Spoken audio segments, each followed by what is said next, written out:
Let's pray. Almighty God, who in your wisdom and goodness have appointed offices of leaders and county assemblies for the welfare of society and the just government of the people, we beseech you to behold with abundant favor us your servants, whom you have been pleased to call to the performance of important tasks in this republic. Let your blessings descend upon us here assembled, and grant that we treat and consider all matters that shall come under our deliberations in so just and faithful a manner as to promote your honor and glory, and to advance the peace, prosperity, and the welfare of our county and of those whose interests you have committed to our charge. Amen.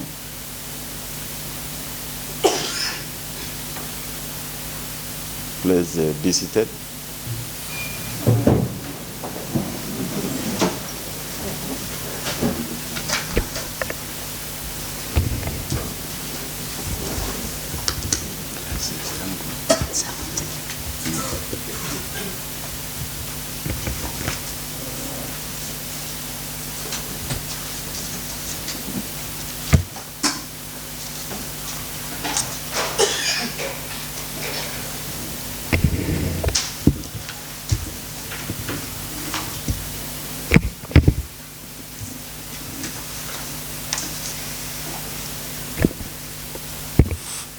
Next order. Order number 2, convocation.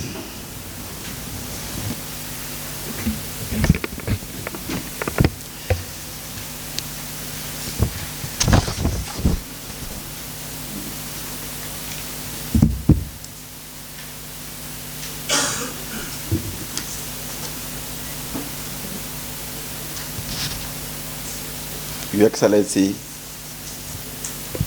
the Governor, honorable members and invited guests, good morning. Honorable members, I wish to take this opportunity to welcome His Excellency, the Governor and his central members of this Honorable House, and members of the public to the precincts of the County Assembly. Honorable members, today is a special day dedicated to the annual State of County Assembly address by His Excellency, the Governor, as provided in our laws and statutes, and in particular, Section 30, subsection 2K of County Government Act 2012, and the Standing Order number 26 of the County Assembly of Turkana, standing orders. As required by our standing orders, a publication of the Kenya Gazette notice number 16119, dated 24th of November 2023, notified these members of this House and the general public of place, date, time, and time of sitting. Therefore, honorable members, this sitting is properly convened. Honorable members, before I welcome His Excellency the Governor to make his address, I wish to draw your attention to our codified rules of procedure that will apply in this sitting. In particular, Standing Order number 27 and 28, subsection 3, Standing Order number 28, subsection 3. Standing Order number 27 stipulates that members shall be called to order and stand in silence whenever the Governor enters or leaves the chambers. And Standing Order number 23, subsection 3, provides that when delivering an address to the County Assembly, the Governor shall be heard in silence, and the address shall not be followed by any comments or question. Honorable members, it is now my duty and honor to invite His Excellency, the Governor of Turkana County, His Excellency Honorable Jeremiah Kamais Murkai, to make his address. Please join me in welcoming him to give his address.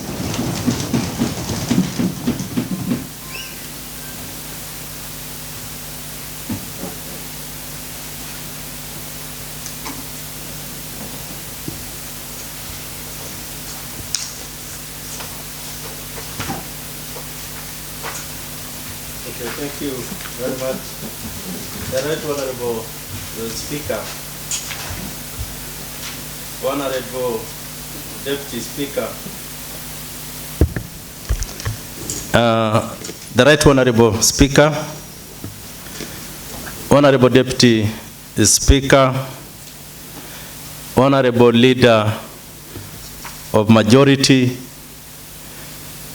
Honorable Leader of Minority, Honorable Members, ladies and gentlemen, I am honored to address this distinguished assembly as we collectively fulfill our constitutional responsibilities per the mandate outlined in Article 183(3) of the Constitution of Kenya 2010 and Section 32 of the County Government Act number 17 of 2012. I extend my gratitude to the Speaker for affording me this opportunity and commend the ongoing collaboration between the Assembly and the Executive, a vital partnership in advancing the welfare of our people.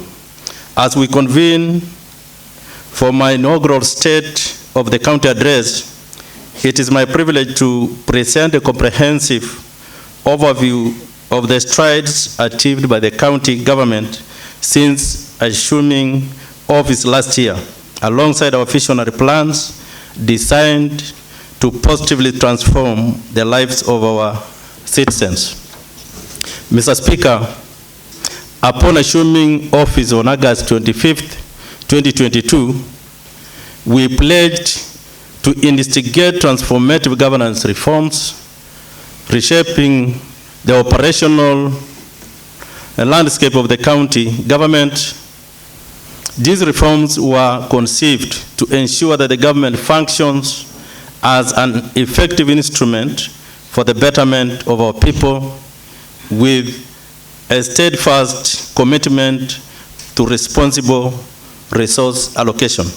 I wish to state that while we are just beginning the transformation journey for Turkana, our county is indeed on the path toward a better future for our people. During the official opening of the County Assembly last year, I highlighted the formidable challenge of inheriting substantial pending bills amounting to 7.3 billion Kenya shillings. Through rigorous review, this amount was reduced to 2.1 billion Kenya shillings, a sum verified as eligible. I am pleased to announce that we have settled much of this bill and only remain with 19 million Kenya shillings. This has been captured in the supplementary bill for payment. Our focus now turns to rectifying the inefficiencies within the county financial system that contribute to such pending bills. The Senate Public Accounts Committee sitting in Turkana examined the audit report for financial year 2020-2021 and made recommendations that the large amount of bills originating from previous financial years be subjected to further investigations by the Ethics and Anti-Corruption Commission, EACC, to determine their authenticity. We have advised those affected to be patient as we wait for the clearance from the Office of the Auditor General and EACC. Mr. Speaker, my government seeks to increase the generation of its own source revenue from 198 million Kenya shillings in the last financial year to 220 million Kenya shillings projected for this year. We have adopted the Turkana County Government Automated Revenue Collection System to meet this target and avoid pilferage of the revenue collected. The system has enabled the tracking of payments in real time. In addition, we have also gone cashless in payment of licenses and fees. Businesses can now pay through the M-Pesa bill number. We have finalized the third generation CIDP, which will guide our development agenda for the next 5 years.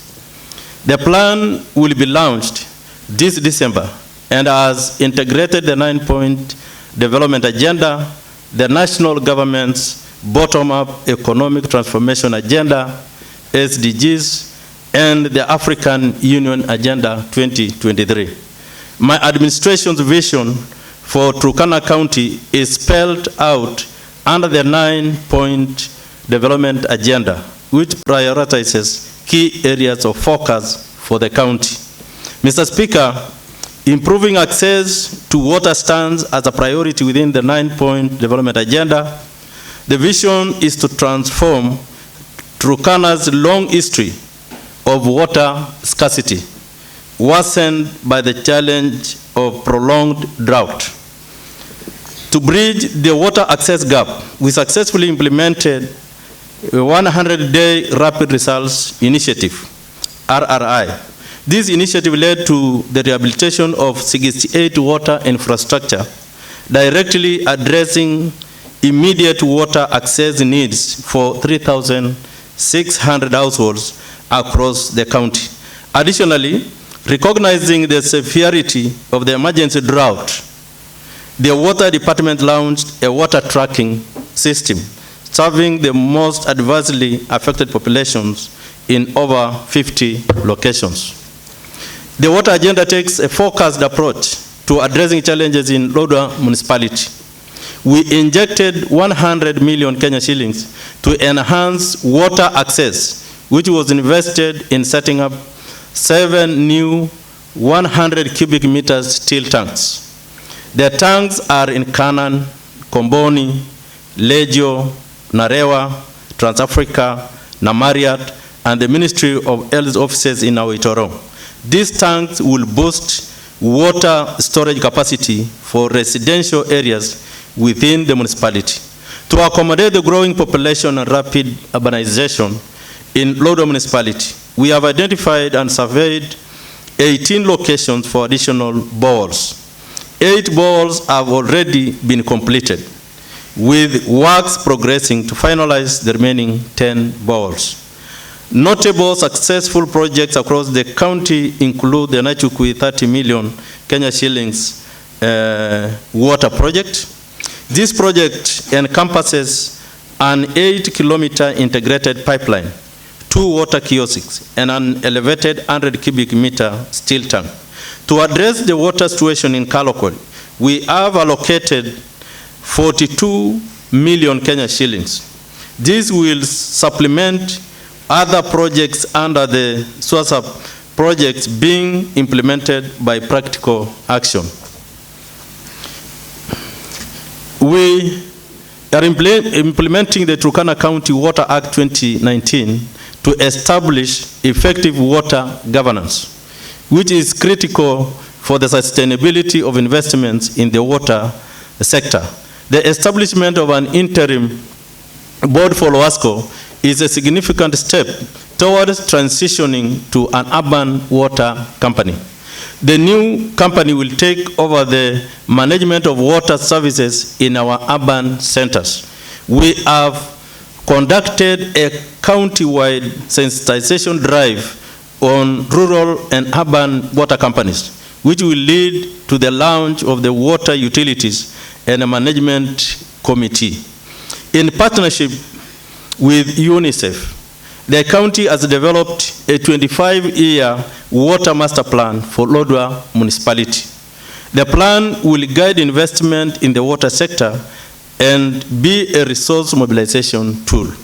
Additionally, in partnership with the Water Resources Authority, we are set to operationalize the water quality laboratory soon.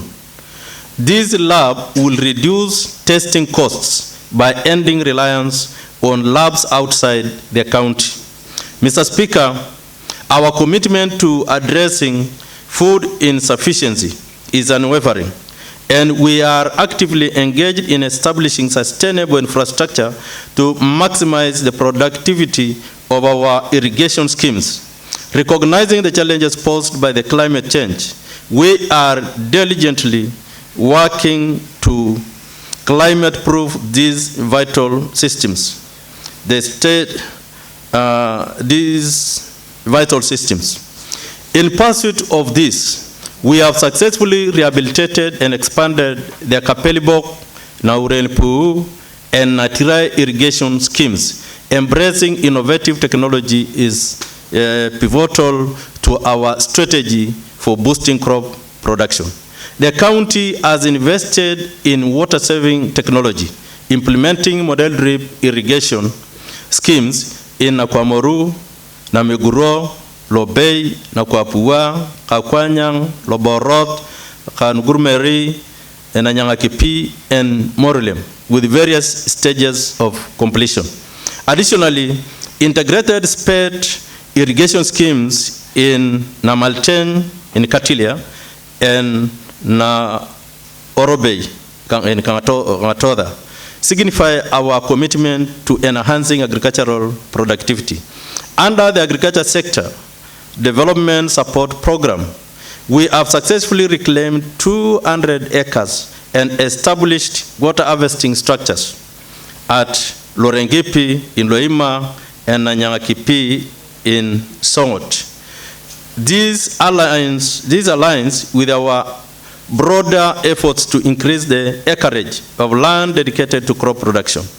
The procurement of 3,295 assorted farm tools and the distribution of 3 tons of sorghum seeds to farmers across various irrigation schemes, including Lorengipi, Ananyangakipi, Letea, Kangalita, and Lokubai, underscore our commitment to supporting local agriculture. The farmers successfully managed to harvest 40,000 bags of 90 kilograms. Our initiative to mechanize agricultural production in collaboration with USAID, Nawiri, resulted in the tillage of 1,252 acres of land in Morulem, Simailele, Kalemngorok, Nanyangakipi, Kangalita, Nawoyawoi, Natot, and Lorgum. This endeavor led to the impressive harvest of 126,000 bags of 90 kilograms, a significant achievement as we strive towards the government's target of 300,000 bags. To strengthen value chains, we are fostering partnerships to enhance market access for our farmers. Notably, 93 metric tons of aggregated maize seeds were sold to the Kenya Seed Company for 1.71 million Kenya shillings, and 14.1 metric tons of unshelled and aggregated groundnuts worth 1.1 million Kenya shillings were sold to Egerton University and Insta Products.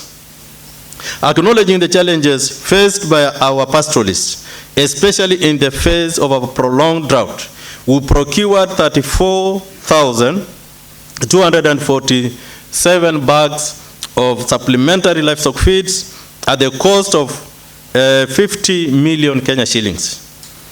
These were distributed to the most severely affected areas across the county. I extend our gratitude to Caritas Lodwar, to PADO, NDMA, FAO, LMS, Concern Worldwide, World Vision Kenya, and WHH for their support. In the past year, our restocking initiative, in collaboration with DRSLP, saw over 2,700 livestock distributed to 568 households in Kukulas, Turkana East, Kono, Kakalel, Turkana South. This year, we have allocated 13.2 million for restocking exercises in Kalemngorok, Kaputir, Kanaodon, Kagitan Kori, and Nakoret. To enhance market access and livestock trade, we are constructing sale yards in strategic locations such as Katilia, Lowai, Kibish, Lobei, Loktang, and Kalemngorok. These areas lie along key livestock migratory routes, facilitating efficient trade. Mr. Speaker, a total of 8,609 households have been registered in the de-risking, inclusion, and value enhancement of pastoral economies drive program, a regional project funded by the World Bank. In Turkana, this project is a collaborative effort between the State Department of Livestock Development and the county government.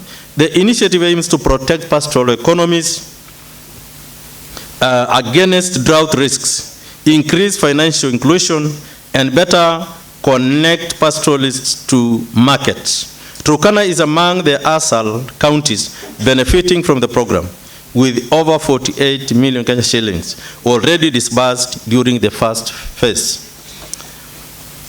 I appreciate the House for passing the Turkana County Animal Health Policy and Bill. This is a key legislation guiding the restructuring of livestock disease strategies and streamlining funding from the government and partners. The involvement of community disease reporters is provided for in the bill. The CDRs, numbering 782 and continuously growing, is a crucial component of our livestock disease surveillance efforts. My administration has set aside 22 million Kenya shillings this financial year to pay stipends for the CDRs. Our e-surveillance system has proven successful, contributing to the vaccination and treatment of over 670,000 livestock. In collaboration with the Kenya SESE and Trypanosomiasis Eradication Council, we are embarking on eradicating and controlling SESE flies in the border areas of Turkana West and Loima. This has been necessitated by reported cases of pests along the border.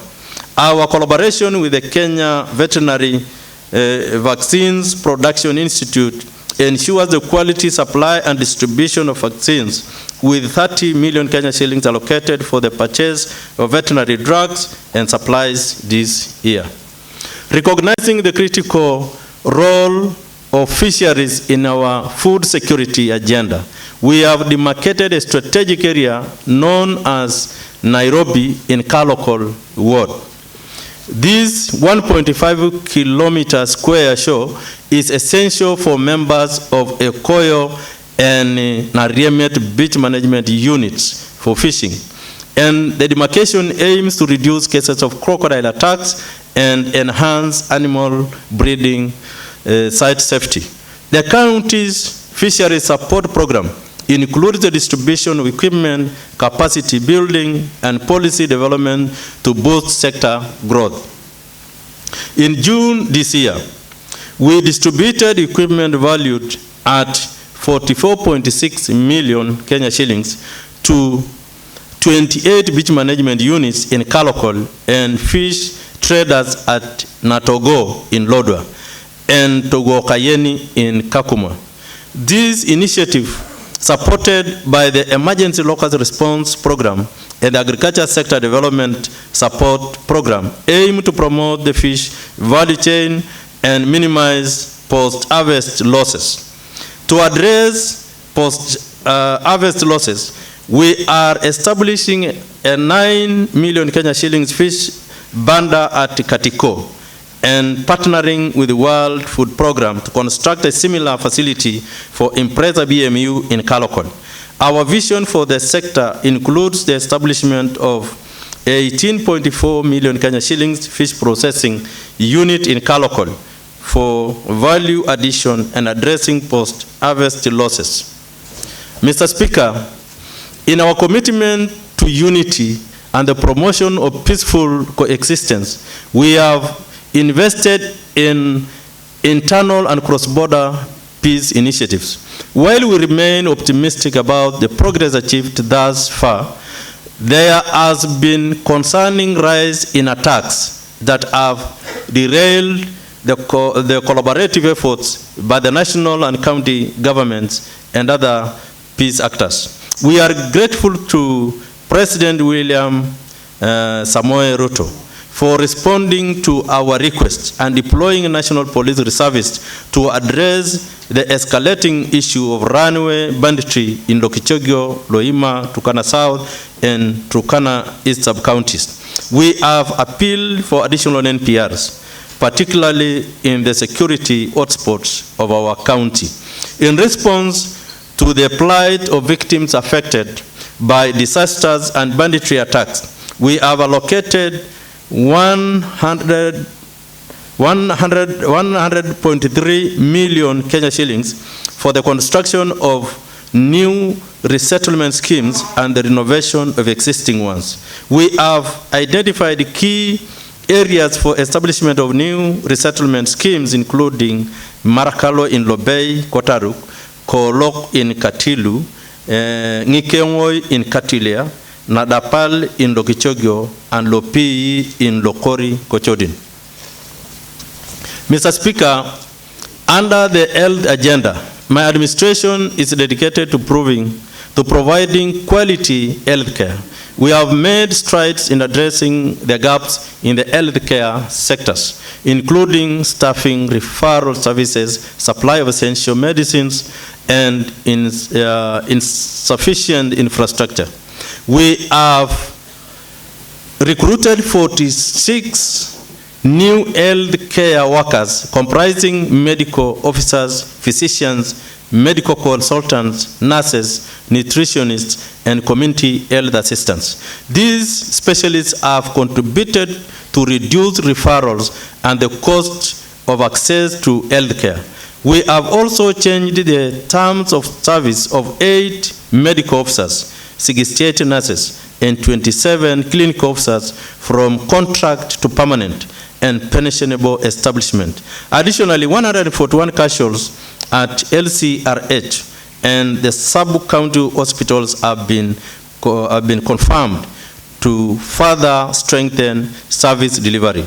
In a bid to improve access to specialized care, we have planned for the construction of a level 6 hospital in Kanamkemer and have allocated 110 million towards the initiative baseline works of the project. The standing committee on the development of the level 6 hospital has been gazetted and has begun work to operationalize the project. The supply of essential medicines and equipment has been a challenge in the access to health care. Last year, the county distributed medicines and equipment worth 354 million Kenya shillings to facilities across the county. To achieve universal health care coverage, we are working with the national government to strengthen primary health care. We have engaged 2,168 community health promoters to increase demand for health services and the treatment of common illnesses. We are improving service delivery at the LCRH, which offers critical referral services in the county and the region. I have designated LCRH as an accounting entity, which enabled the hospital management to ring-fence the hospital's revenues for uninterrupted health services delivery. The private wing is now operational and offers specialized care. Last year, I launched the inpatient services at the Kanamkemer Sub-County Hospital, which has improved access to quality health care services as Kanamkemer residents no longer have to seek the same services at LCRH. We plan to overhaul the county's ambulance fleet, which is old and depleted. We have so far acquired 2 new ambulances for Turkana East and Turkana South sub-counties. The One Health strategy has proven to be the best approach to bring services closer to the communities along Uganda, Ethiopia, and South Sudan borders. In this Kimormor strategy, our 1,400 pastoralists received treatment while over 17,000 livestock were treated and vaccinated. I am glad to announce that the levels of malnutrition across the county have reduced from 34.8% in 2022 at the height of the prolonged drought to 26.4% in 2023. This improvement is due to the drought response program and other interventions. We are working with the nutrition stakeholders and development partners to meet the threshold of 15%. Mr. Speaker, the county's investment in the education sector is built on the vision of providing residents with opportunities to change their lives. The Skills Development Fund provides support to needy students to pursue their education. Last year, we disbursed 384 million Kenya shillings to 47,103 beneficiaries. In line with my pledge to residents, we have enacted the Turkana County Education Fund Act 2023, which reforms and increases the allocation to the fund. The new fund amounts to 534 million Kenya shillings and has three components: bursaries, a governor's scholarship, and a revolving fund for student loans. The teacher to people ratio in our ECD centers remain high. It is our commitment to reduce this number, and we have so far reduced 113 ECDZ teachers. The county spent 100 million Kenya shillings on the school feeding program, which helped to boost transition rates in the centers. It is also important to note that Turkana successfully hosted the 5th annual ECD conference in Lodwar. The conference provided an opportunity for stakeholders to chart the way forward on the implementation of ECD policies. The county has invested in sports to encourage the participation of our youth in regional and national competitions, in the championships. County teams participated in the 9th and 10th editions of the Kikoska Games held in Kisumu and Meru. Persons with a disability have not been left behind. Competitors from Turkana have routinely participated in the desert wheelchair race completion and performed exemplary. The county's vocational training centers are avenues for skill development for our youth. We have completed 8 motor vehicle services based in Lodwar, Lokori, Lorugum, Lokichari VTCs, and the projects are ongoing in Kaloko, Lokichogyo, Kataboy, and Kalim. The boys are a source of income for the centers and provide on-the-job training for the trainees. The county undertook an enrollment drive from NI TVET to raise awareness of the opportunities in the TVETs. The initiative, in partnership with the State Department of TVET and the Diocese of Lodwar, contributed to an increase in enrollment from 1,611 to 2,036. Mr. Speaker, as our urban centers experience rapid expansion, strategic spatial planning becomes imperative for the creation of well-designed and organized towns. In pursuit of this goal, the county government is currently in the process of formulating a comprehensive county-wide land use spatial plan. This plan will serve as a guide for the development of Turkana over the next decade, emphasizing efficient administration, equitable access, and sustainable management of land resources. Recognizing the necessity for an updated spatial plan in Lodwar municipality due to rapid development, we are expanding the existing plan from 70 kilometers squared to 386 kilometers squared. This expansion ensures that all developments within the municipality are adequately incorporated into the spatial planning framework. Additionally, in collaboration with the Survey of Kenya, The county has conducted a land regularization exercise within Lodwar municipality. This initiative aims to confer land ownership documents to residents, with 80,541 parcels of land surveyed and captured in our land management system. The land regularization program will be extended to all planned towns within the county, ensuring clarity and legal standing for land ownership. Moreover, strategic partnerships with the State Department of Lands and Fiscal Planning and the National Land Commission have enabled the undertaking of community land registration and sensitization exercise in Turkana South and Turkana East. This initiative focuses on recording community land claims, demarcating community land, and delineating boundaries. Communities in areas such as Lokichar, Kapese, Kazuroi, Katilu, Lomunyana Kuprat, Nakukulas, Lopii, Kangitit, Lotubai, and Elelea are participated by submitting their community land areas forms. This represents a significant step toward securing the land rights and interests of our communities.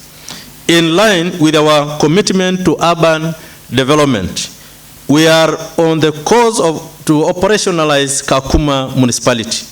Recruitment of the municipal and deputy managers is underway, and a technical team will be deployed to commence service delivery, ensuring the effective functioning of this vital urban center.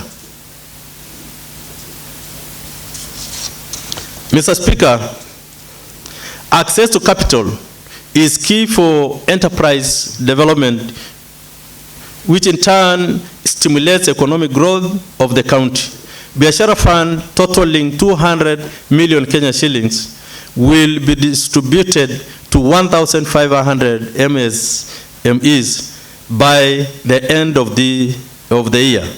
The low-interest loans will provide a vital injection of capital to fuel the growth of local businesses. We are undertaking revitalization of the Lodwar retail and fresh produce market.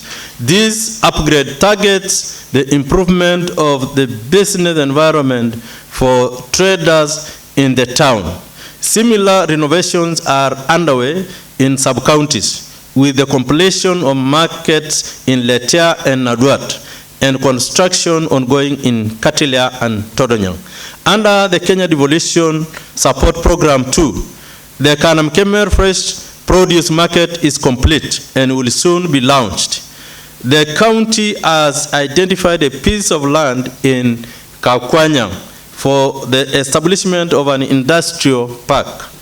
In collaboration with the national government, this venture, with a budget of 400 million Kenya shillings, will create jobs and attract investments, unlocking Turkana's untapped industrial potential. The Market Day Outreach Program seeks to operationalize market days in remote areas, ensuring the availability of essential commodities for residents. By stimulating economic activity, we aim to enhance the overall quality of life for our people. In line with our commitment to economic inclusivity, the cooperative movement in Turkana is gaining momentum. The registration of 36 new cooperative societies, bringing the total to 133, is a testament to the success of our efforts. To further strengthen their capital base, we have established the Turkana County Cooperative Enterprise Development Fund Management Board. This board will process loan applications and issue low-interest loans to cooperative societies, fostering sustainable growth. Mr. Speaker, the Turkana Tourism and Cultural Festival held in October was a great success. The festival demonstrated our dedication to pursuing peace with communities using peace as a tool for diplomacy. Visitors from across Kenya, the region, and the world were a boost to Turkana's tourism.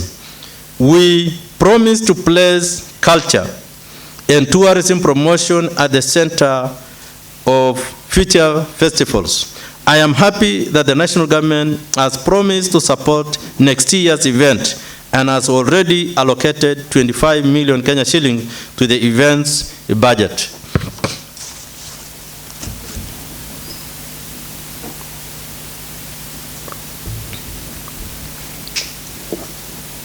The county government is providing development support and technical expertise to small-scale and artisanal miners to support the growth of the mining sector. We have successfully registered 32 mining groups and sensitized them on establishing their cooperatives for collective development. This will contribute to the economic growth of the county through enhanced revenue collection. Local miners have also undergone benchmarking sessions in Nairobi to acquire best practices in mining and receive training on compliance with mining laws and occupational safety. Honorable members, quality road infrastructure is key for the success of our development agenda and the ease of delivery of services. Since assuming office, we have dedicated efforts to the maintenance of road networks covering over 1,530 kilometers across the county with an investment of 291 million Kenya shillings.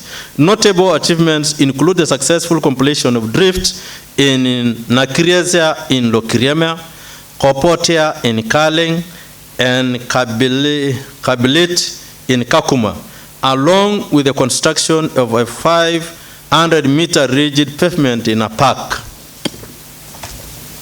We are progressing with river protection works along the river Takwel next to St. Teresa Pastoral Center. This project, now nearing completion, is designed to safeguard water bowls, St. Teresa and other vital areas within Lodwar Township. The initiative aims to fortify this infrastructure against floods. Mr. Speaker, Turkana County in recent years has faced the challenge of a severe drought that has persisted for 3 years. On taking office, we initiated an emergency response to provide crucial support to families affected by the drought. A total of 2,464 metric tons of food commodities, comprising 37,000 bags of maize, 10,280 bags of beans, and 7,008 jerrycans of cooking oil were distributed to alleviate the impact on vulnerable households. The county government has allocated 551 million for emergency relief in the current financial year. This increased allocation is designed to expand coverage and ensure comprehensive and effective response to emergencies. As part of our proactive approach to disaster management, we have developed a comprehensive response program in anticipation of El Nino. To strengthen our preparedness efforts, the county government has allocated 199 million towards disaster preparedness initiative, ensuring that we are equipped to respond swiftly and effectively to any disaster. The county's performance contracting and appraisal system serve as critical benchmarks. The systems enable the evaluation of work and align staff efforts with the development agenda of the county government. The county executive and chief officers have signed performance contracts, which will be the basis for contract renewal. We will strengthen this system to entrench efficiency and effectiveness for the realization of our county's development objectives. The county government endeavors to entrench fairness in recruitment.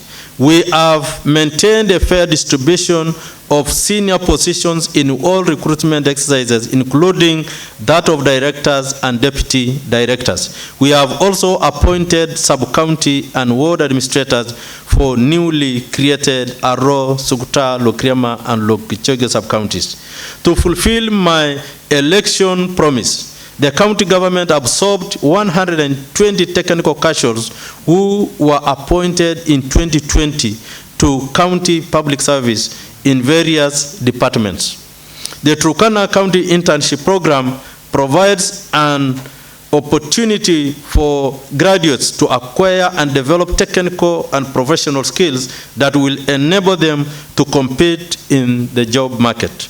We recently finished the recruitment of the 7th cohort of 200 interns and plan to increase the number to 500. Honorable Speaker, in conclusion, I wish to reiterate my appreciation to the Assembly for the good relations fostered with the Executive. I am proud that the House is unanimous in its support for the unity agenda, and I promise to continue working with all MCAs. The bills and policies passed by the House serve as the foundation for effective governance and provide a framework for county's development agenda. I take this opportunity to wish honorable members a happy holidays. Thank you, and may God bless us all.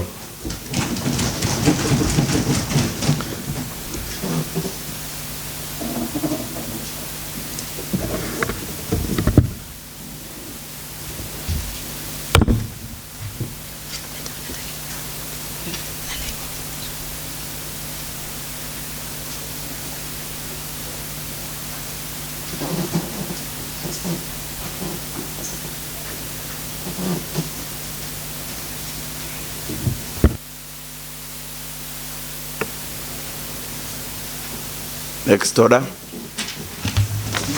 Order number 4, papers. Leader of Minority, Honorable Samuel Lumodo.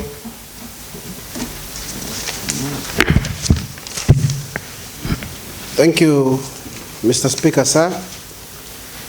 Mr. Speaker, sir, I beg to table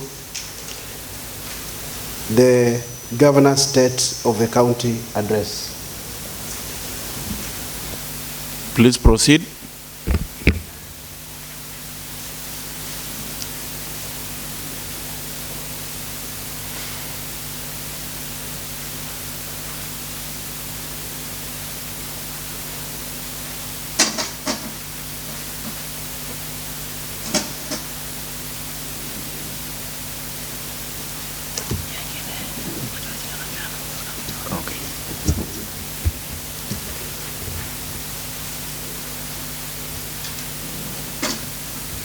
Next order. Order number 5, notice of motion. Honorable Stephen Edukwan, Leader of Majority. Thank you, Mr. Speaker. Mr. Speaker, I rise to give a notice of motion that the thanks of the County Assembly be recorded for the exposition of the public policy contained in the address of the Governor. Thank you, Mr. Speaker. Very well. Next order. Order number 6, adjournment.